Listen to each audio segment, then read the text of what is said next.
ख्रिस्त ते म्हणजे मोगाच्या भावालो आणि बहिणीनो, सद्या काळाच्या 8व्या आयताराच्या नियाळाक तुमकां समेस्तांक स्वागत. आयचो वांजेल आमकां नियाळाक आसा लूका वांजेल 6 अध्याय 29 वळी तावन 40 आनी 5 वळी म्हणसर.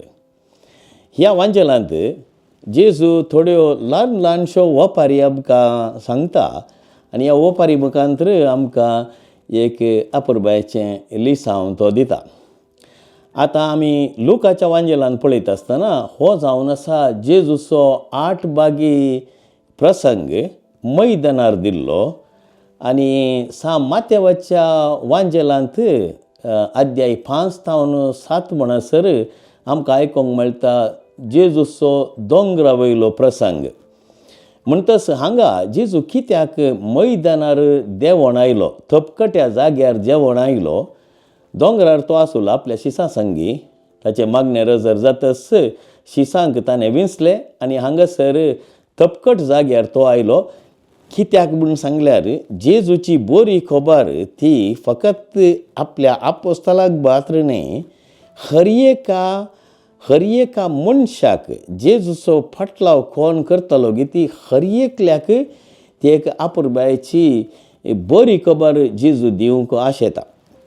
आमच्या जिवितांत मोगाळ भाव भयणीनो, आमी पळयता प्रत्येक जावन आवय बापूय घरांत आपल्या भुरग्यांची जतन घेता आसतना कितें चिंतात, तांकां बरी देख दिवचे मनीस, बरी देख दिवचे इश्ट तांच्या बोवारी आसल्यार ती भुरगीं बरीं जातात म्हूण तांच्या मोतींत आसा. आनी त्या देखून आवय बापाय केदाळय निगा दवरून आसतात आनी निगा दवरून आसोंक जाय. आमची भुरगीं कोणा कडेन उलयतात, कोणा कडेन इश्टगतीन आसात, कोणा लागीं संबंद दवरून आसात, केदाळा थंयसर देख दिवचे मनीस, प्रामाणीकपणाचे मनीस तांचे बोवारी आसल्यार ती भुरगीं बरीं जातात म्हणल्यार कांय सुद्दां भावना. हें एक सत आमच्या जिवितांत आमी पळयता. आनी तशेंच आमच्या कुटुंबाचे सांदे चिंत्या आमी ते बऱ्या इश्टां लागीं आसल्यार ते बरे जातात म्हूण आमकां खात्री आसा. पूण जर तर ते फाड इश्टां लागीं आसल्यार ते खंडीत जावन तुमच्या कुटुंबाच्या सांद्यांक फाड करतात म्हणलें तुमच्या मोतींत खात्री आसा. तेंच जेजू आज आपल्या शिसांक आनी फाटल्या उदारांक शिकोवंक आशेता. जेजू कितें सांगता, पळया तुमी कोणाचो फाटलाव करतात म्हणलें तें तुमी चिंतून पळया म्हणटा जेजू. प्रसंग दिवच्या पयलें कोणाचो फाटलाव तुमी करतात, बऱ्यापणाचो फाटलाव, बऱ्या मनशाचो फाटलाव केल्यार तांणी सांगिल्लें आयकल्यार तुमी बरे जातात ते खंडीत. आनी त्या देखून आयच्या पयल्या ओपारेंत जेजू कितें सांगता, 30 आनी 9 वळींत 6व्या अध्यायांत जेजू अशें सांगता, एक कुर्ड्यान आनी एक कुर्ड्याक वाट वर येत वे, ते दोगी खणयंत पडतात न्ही वे. स्वाभावीक एक संपी ओपार आमी जाणव. एकलो कुर्डो मनीस आनी एका कुर्ड्या मनशाक वाट दाखोवंक शकना, कित्याक दोगी जण कुर्डे. आनी जेजू प्रमाणे एकलो आनी एकल्याक वाट दाखयता जाल्यार ते दोगी जण फोंडांत पडतात. तशेंच जर तर आमच्या जिवितांत कोणी एकलो मार्गदर्शन दिवचो, खऱ्या मनाचो, नितळ मनाचो, बावडती मनाचो, मोगान भरलेलो मनीस जर तर तुका एक वाट दाखोवंक आशेता, तुजी वाट संपी जाता आनी तुजी जिणी सार्थक जाता. जर तर तूं खोट्या मनशाचो संबंद दवरताय, पळया जेजूच्या काळार थंयसर जायते खोटे मनीस आसले. फारिसेव आसले, सादुसेव आसले, याजक आसले आनी प्रायवंत आसले, तांचे लिडर्स आसले, मुखेली आसले. ते पुरा एका रितीचें पोकळें जिवीत जियेताले. म्हणल्यार लोकांक दाखोवचें एक आनी आपल्या जिवितांत जियोवचें आनी एक. त्याच देखून जेजू कितें सांगता, पळया तुमकां 2 वाटो आसात. एक वाट हांवें दाखोवची, सता नितीची वाट, मोगाची वाट, भोगसण्याची वाट, प्रामाणीकपणाची वाट. आनी एक वाट तुमकां दाखयतात पोकळ्या जिविताची वाट, ते बायलान दाखयतात. मागणें करतात म्हूण हेरांक दाखयतात, इस्मॉल दितात म्हूण हेरांक वाजंत्रां वाजोवन दाखयतात, आनी तशेंच लांब लांब दोगले घालून त्या दोगल्यांचेर पवित्र पुस्तकाची ती उतरां बरोवन हेरांक तावन नामस्कार आनी सालाम मेळोंक ते आशेतात. आनी तशेंच व्हडल्या व्हडल्या संदर्भांनी मुख्ल्यो बसका ते आशेतात. म्हणटच तांचें जिवीत एक पोकळें जालें. आनी ते कुर्डे हे जर तर तुमकां वाट दाखयतात, तुमी सारक्या वाटेन चलोंक साध्य ना, तुमी फोंडांत पडटल्यात म्हणटा जेजू. आनी तशेंच जेजू कितें सांगता मुखल्या वळींत, एक शीस आपल्या गूर प्रासो व्हरतो न्ही, खंडीत न्ही, पूण परिपूर्ण तरबेती जोडलेलो शीस आपल्या गुरू सारको जातलो. पळय, आमी शिकप शिक्षे आसा आनी जायते फावटी आमच्या कुटुंबांत आमी आमच्या आवय बापायनी कितें शिकयलेलें आसा पळय तें आमी शिकोवंक जाय. कित्याक आमची आवय बापूय तांणी जायते कश्ट काडल्यात, जायतो अणभव तांच्या जिवितांत आसा. आमी तांकां पळोवंक जाय, तांचें आमी शिकोवंक जाय. थोडे फावटी आसात आमच्या कुटुंबांनी एक आवय सारकी ना जावंक पुरो, बापूय सारको ना जावंक पुरो, तें आमी समजून घेवंक जाय आनी तांकां जाय पुरतो मान आमी दिवंक जाय. केदाळय आवय बापाय विरोध वेचे न्ही, पूण ती संपूर्ण न्ही, पूण जाल्यारय तांची आशा कितें, आमी खोटी जाल्यार आमची भुरगीं बरीं जावंक जाय, ती आशा आसा ती आमी मोतीन दवरून तांचो मान आमी तांकां दिवंक जाय. पूण जेजू कितें सांगता, एक शीस आपल्या मेस्त्रीच्या की व्हड न्ही, पूण केदाळा ताचें शिकप संपूर्ण जातकीर तो मेस्त्री बरी जातलो. असो अर्थ ह्या संदर्भात आमी समजोवंक कितें म्हळ्यार, आमी जर तर जेजून शिकयल्लीं सतां आमच्या जिणेंत पाळटाव, सतां रितीन पाळटाव, संपूर्ण रितीन पाळूंक प्रयत्न करता, तर एक दीस न्हय आनी एका दिसा आमी जेजू बरी जावंक साध्य आसा. आमी जेजूच्या की वर्ते जावंक असाध्य, कित्याक जेजू जावन आसा देवाचो पूत. पूण उपरांत जेजू कितें सांगता, ह्या अपुरबायेच्या वपारींनी जायत्यो वपारी आसात आयच्या वांजेलांत. पळया, तुज्या भावाच्या दोळ्यांतलें किसर तुका दिसता, तुज्याच दोळ्यांत आसलेलें आडें दिसना. कित्याक तुज्याच दोळ्यांतलें आडें पळयनातल्या तुवें तुज्या भावाक, भावा राव, तुज्या दोळ्यांतलें किसर म्हाका काडूंक दी म्हणटें कशें? कापट्या, तुज्या दोळ्यांत आसलेलें आडें पयलें काड आनी उपरांत तुज्या भावाच्या दोळ्यांतलें किसर काडूंक तुका स्वस्थ सलीस जातलें. पळय, असो आमी अर्थ इल्लो समजोवंक घेवंक प्रयत्न करूंक जाय. बघा भाव भयणीनो, हांवें केदाळे सकाळीं बडे मागण्या वेळार बसोन एक 5 ते 10 मिनटां म्हणसर मागणें करचें आनी एक 2 मिनटां अंतस्करणाची झडती करची. आतां आज हांवें म्हज्या बोवारी आशिल्ल्यांक कशी बरी देख दिवयेत घेवन, आतां हांवूच संपूर्ण न्ही, हांवूच अवगुणांनी भरिल्लो आसलो आसा, तर म्हाका हेरांक बरी बोध सांगची ती एक सकत आसा गी म्हणलें हांवें थोडे फावटी इत्यात करचें आसा. आनी ह्या संदर्भार जर तर हांव पथकांत आसा, हांव अस्कतकायेंत आसा, तोवळ म्हजे तावन गेल्लीं उतरां तीं अस्कतकायेचीं जातात.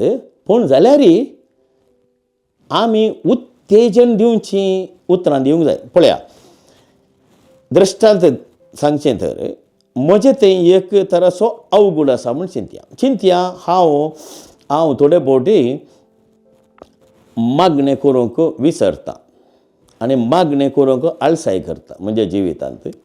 आनी हांवें लोकांक सांगूंक जाय, तुमी मागणें करूंक जाय, मागणें करूंक जाय, मागणें करूंक जाय म्हणून. तोवळ म्हज्या जिणेंत हांव अंतस्करणाची झडती करून लोकां कडेन उलयता आसतना हांव कितें सांगता, मोगाळ भाव भयणीनो, मागणें करचें आमचें भोवच गरजेचें कर्तव्य.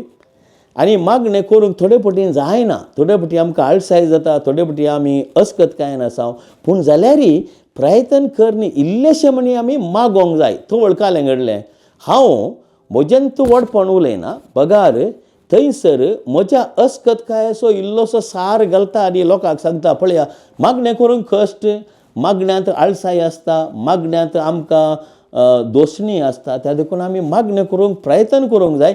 इल्लें म्हणी मागणें केल्यार बरें म्हणटा आसतना तोवळ तुज्या अस्कतकाये मुखांत्र तुवें हेरांक उत्तेजन दिलें बरें काम करूंक. म्हणटस पयलें तुज्या दोळ्यांतलें आडें कितें म्हणलें तुवें समजून घेवंक जाय, तोवळ तुका हेरांच्या जिवितांत उजवाड फांकोवंक सलीस जाता. आतां जेजून आमकां जर तर संगती सांगल्यात, कित्याक तो देवाचो पूत संपूर्ण मनीस. आमी मनीस जावन आसतना आमचे थंय जायते अवगुण आसात, पूण आमी हेरांक कांयच सांगूंक नजोगी सांगत जाय, कित्याक तें आमचें कर्तव्य, आमची जबाबदारी. पूण तुवें हेरांक बरी बूद सांगता आसतना तुवें समजून घेवंक जाय तुजी अस्कतकाय, तुजे थंय आशिल्लें अवगुण, तुजे थंय आशिल्लो काळोख, त्या मुखांत्र, त्या अस्कतकाये मुखांत्र हेरांच्या जिवितांत इल्लो म्हणी उजवाड फांकूंक तुवें प्रयत्न करूंक जाय. हें जावन आसा क्रिस्ती जिवीत. तेंच जेजू सांगता, अळे आमी संपूर्ण जावंक साध्य ना ह्या जिवितांत. आमी कोणीय संपूर्ण जावंक साध्य ना. आमचे थंय अवगुण आसातच, आमचे थंय पथकां आसातच, पूण ह्या आमच्या अस्कतकाये मुखांत्र जेजूच्या कुरपेकाल आमी हेरांक थंय इल्लो उजवाड फांकोवंक प्रयत्न करचें. तर हें जावन आसा एकलिसांव. जर तर तुज्या दोळ्यांतलें आडें तूं काडशी तर दुसऱ्यांच्या दोळ्यांतलें खिसर तुका दिश्टीक पडटलें. आनी उपरांत जेजू आनी एक अपार उपयोग करता हांगासर, बरो रूख फाड फळ दिना आनी फाड रूख बरें फळ दिना. हर एक रूख ताच्या फळा वरवीं पारखी येता. खाणटेरीची आंजुरां काडूंक मेळनात वा सारांट्याचो दाखो कुंटूंक मेळनात. हाचो अर्थ इतलोच, जर तर हांव एक बरो मनीस, म्हज्या जिवितांत बरेंपण, म्हजे थंय अवगुण आसल्यार, फातकां आसल्यार तें बरेंपण वाळटास वैगी. पळय आमच्या जिवितांत हांवें आत्तां सांगिल्ले प्रमाणे हर एकल्याच्या जिवितांत फातकां आसात, हर एकल्या जिवितांत अवगुण आसात, ते आमी समजून घेवंक जाय. त्या वेळा आमी समजता मोगाळ भाव भयणीनो, आमकां हेरांचेर बिरमत सडटा. कित्याक हांव पडलां, हांव त्या फोंडांत पडलां, हांव फातकी, पूण जाल्यारय हांव हेरांच्या जिणेंत इल्लो म्हणी उजवाड फांकोवंक प्रयत्न करता. म्हणटस तूं एक बरो रूख, तुजो फांटो मोडला जावंक पुरो, तुज्या जिवितांत व्हडली वाडवळ ना जावंक पुरो, जाल्यारय तूं मोडुल्लो रूख जाल्यार, तूं फांटो मोडुल्लो रूख जाल्यार तूं फळ दिताय, तो बरो फळ, इल्लो उणो फळ जावंक पुरो, जाल्यारय तुजो तो फळ हेरांक फायद्याचो जाता. तेंच जेजू सांगता, आमी बरो रूख जावंक जाय. आमचे अवगुण आसूंक पुरो, आमच्या त्या जिविताच्या रुखाचेर सड्ड फळां नांव जावंक पुरो, या आमचे फांटे फोडल्या जावंक पुरो, या कुडके जावन पडल्या जावंक पुरो. हांव एक अस्कत रूख, पूण जाल्यारय हांव इल्लें म्हणी बरें फळ दिता आनी ह्या फळा मुखांत्र हांव हेरांक थोडें बरेंपण हाडूंक प्रयत्न करता. तेंच जेजू सांगता, बरो रूख पाड फळ दिना, पाड रूख बरो फळ दिना. हें समजल्यार आमी आमच्या जिवितांत जायतें बरेंपण करयेत.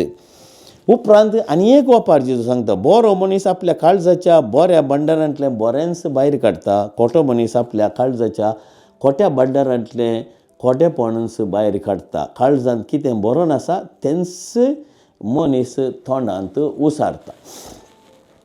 पळया मोगाळ भाव भयणीनो, आमच्या उतरांनी आमी हेरांक उत्तेजन दिता, हेरांक बावार्थाचो बरवसो दिता, हेरांक मोगान पळयता, हेरांच्या जिवितांत बोगसाण्याचो स्पिरीट आसा करूंक प्रयत्न करता, हेरांक आमी उदारपणान आदार दिता, हेरांच्या जिणेंत इल्लीशी सुशेग मेळोवंक आमी प्रयत्न करता. म्हणटच आमी जें कितें बरेंपण आसा आमचें तें आमी भायर आमच्या उतरां मुखांत्र, आमच्या करण्या मुखांत्र हेरांक आमी दाखयता.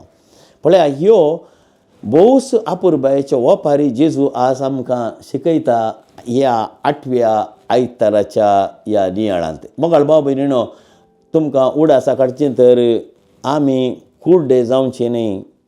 आमी जेजू बरी, जेजू आमचो मेस्त्री, ताचे शीस बरें शीस जावचें आनी आमच्या जिवितांत आमी बरेंपण करूंक प्रयत्न करचें आनी आमच्या काळजांतलें बरेंपण हाडूंक आमी प्रयत्न करचें. आमी एक बरो रूख जावन बरें फळ दिवंक प्रयत्न करचें आनी अशें केल्लेंच आमच्या जिवितांत बरेंपण येतलेंच. आमचे दोळे आमी नितळ दवरचे, काळजाचे दोळे आमी नितळ दवरचे, तो वळ आमी हेरांतय नितळाय पळयता, हेरांतय बरेंपण पळयता, हेरांतय उजवाड पळयता, उजवाड नासले कडेन उजवाड फांकोवंक प्रयत्न करता आनी अशें आमचें जिवीत क्रिस्ताच्या जिविता बरी जावंक शकता.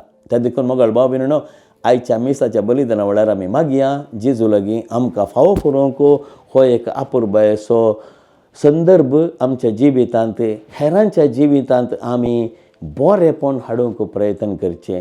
हेरांच्या जिवितांत आमी जेजूचो स्पिरीट हाडूंक आमचें निरंतर प्रयत्न सांडिनासतना जेजूची ती बरी खबर प्रगट करूंक आमच्या जिविता मुखांत्र, आमच्या अनुभवा मुखांत्र, आमच्या दिसपडत्या कामा मुखांत्र, दिसपडत्या जबाबदारी मुखांत्र आमी खंडीत जावन जेजूचो प्रकाश फांकोवन आमी ह्या संवसाराचें मीठ आनी पृथ्वीचें मीठ आनी संवसाराचो उजवाड जावंक प्रयत्न करचें. हाचे खातीर आयच्या मिसाच्या बलिदाना वेळार आमी मागया. आमेन.